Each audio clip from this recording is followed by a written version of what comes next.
En las repeticiones realizables. Entonces, ustedes recuerdan la famosa tabla esa.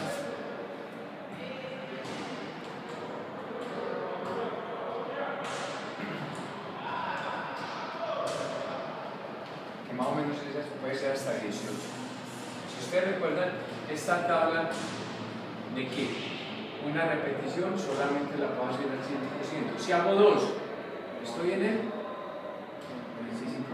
y así sucesivamente. Estas son las repeticiones realizables. Que nosotros, de dónde o cómo nosotros indicamos que se necesita eso. Simplemente usted dice, al 80%, ¿cuántas puedo hacer al 80%? 8. Y eso siempre ha sido así. ¿Sí? Recuerden los XRN. 8 repeticiones, ¿qué significa? Que usted va a hacer 8 y no hace más. Y si hace 8 y no hace más, está trabajando al 80%. ¿De acuerdo? Pero con el carácter del esfuerzo son las X repeticiones que yo puedo hacer en las realizables, o sea que son las realizables.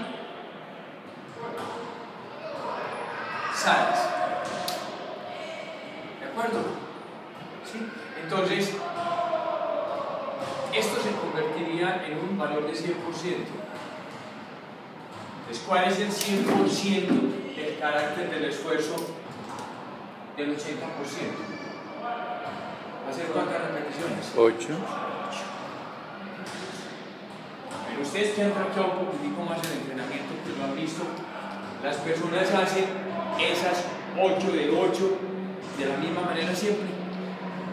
Se caen y terminan con los ojos volteados, los ojos que se les salen. Entonces aparece esta terminología asociada a la velocidad. ¿Cuántas son las repeticiones que yo puedo hacer para mantener la velocidad? Velocidad que está asociada al porcentaje de entrenamiento, que es lo que yo prescribo. ¿Entienden el concepto? Es decir, si yo he prescrito que un trabajo al 60%, ¿cuántas son las realizables? 16. ¿Y cómo yo logro mantener la velocidad? No perdiendo el gesto. No perdiendo el gesto, que no haya pérdida de la velocidad del movimiento. Normalmente se da alrededor del 50%.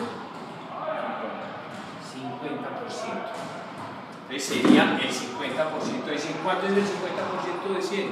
O de este 100. 8 repeticiones con el peso que el indicador de la carga relativa me da.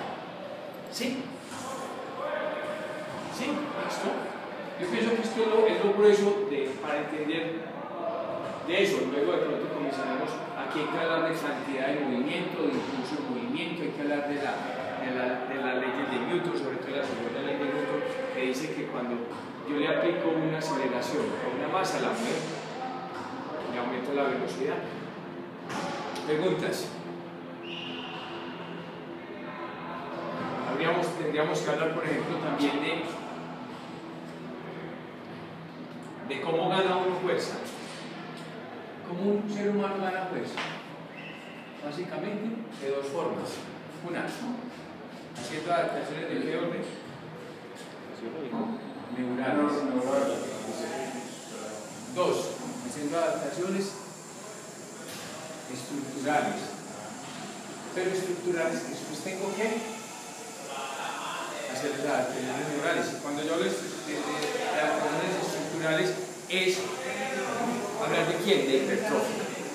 O sea, la hipertrofia, y ahorita de pronto, hay un borrador por ahí, la hipertrofia tiene unas características muy particulares diferentes al entrenamiento de la parte neural 3, logrando cambios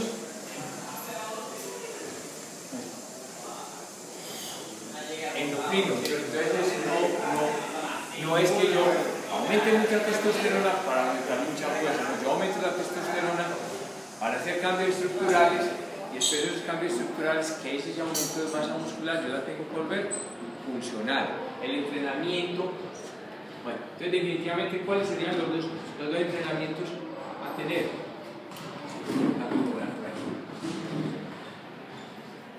¿Cuáles serían los dos entrenamientos que pudiésemos hacer? Un entrenamiento neural y un entrenamiento estructural. El entrenamiento neural, ¿a quién ayudaría? A la fuerza máxima, a la fuerza exclusiva. Y el entrenamiento estructural, ¿a qué tipo de fuerza ayudaría? No ayudaría a ninguna fuerza, porque estaríamos buscando hipertrofia. La hipertrofia es lo que más déficit de fuerza produce. ¿Por qué? Si yo voy a trabajar la fuerza explosiva, ¿qué cargas utilizaría? Bajas. Esa era una idea que teníamos toda la vida. Es que tengo que utilizar cargas bajitas para producir una buena fuerza explosiva. No es eso. Usted con cualquier carga, siempre y cuando usted la haga a máxima velocidad, usted está generando fuerza explosiva o aplicando fuerza para esa carga. Cuando yo logro con el entrenamiento que este tiempo disminuya, que el gesto técnico de la persona esté mejor, es porque yo estoy cada vez más a ese balón que pesa ¿cuánto? 400 gramos, un ejemplo. Porque la carga no, cada vez que hacemos un buen entrenamiento de fuerza, estamos dando más rápido a ese balón. O sea, es aumentar la velocidad contra la misma carga. O sea, levantar más rápido la misma carga. ¿Y eso en qué se convertiría? Que lo que perciben como 80% al inicio, cuando ya aplica más fuerza, ¿cómo lo va a percibir? ¿Más? ¿Con mayor porcentaje o con menor porcentaje? Menor. Con menor porcentaje. Y de hecho en las curvas de esa velocidad, ahorita hacemos una de los muchachos de vóley, se dan cuenta que eso es una realidad. Yo no sé cómo entrenar el masculino, sé más o menos cómo entrenar el femenino, sé cómo entrenar el masculino con el contacto.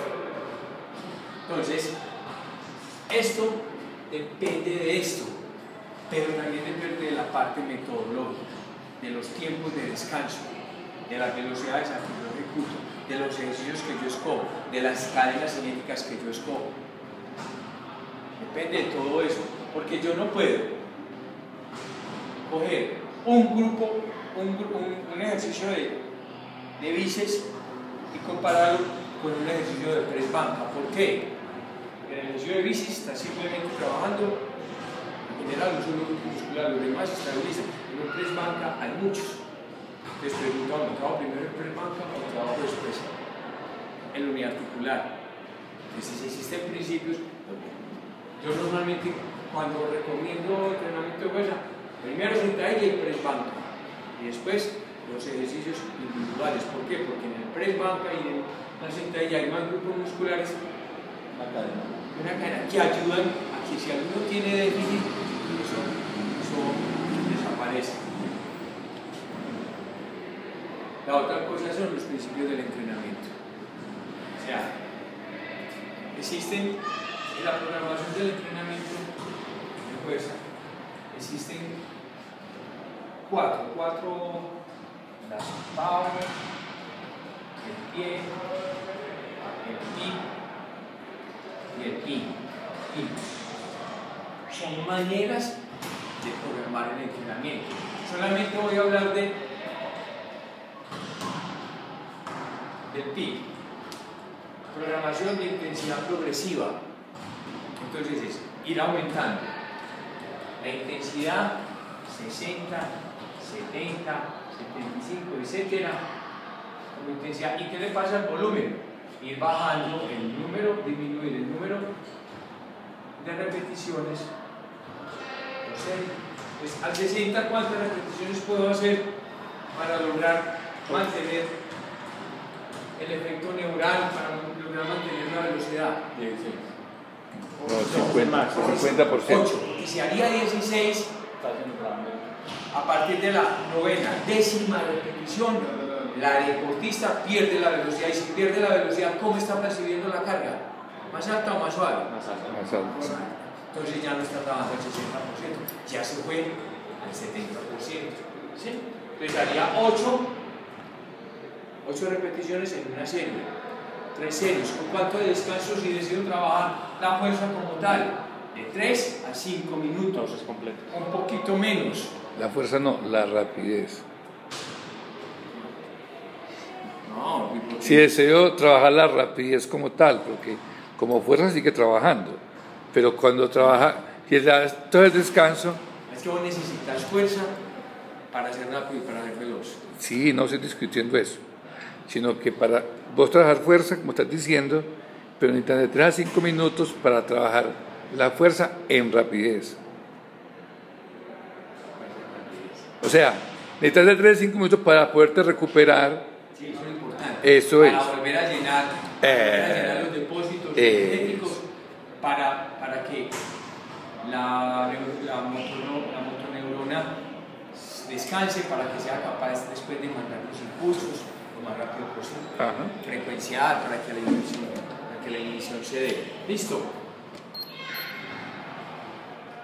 Bueno, vamos a... bueno, la otra cosa es entrenar hasta el fallo muscular y entrenar no hasta el fallo muscular.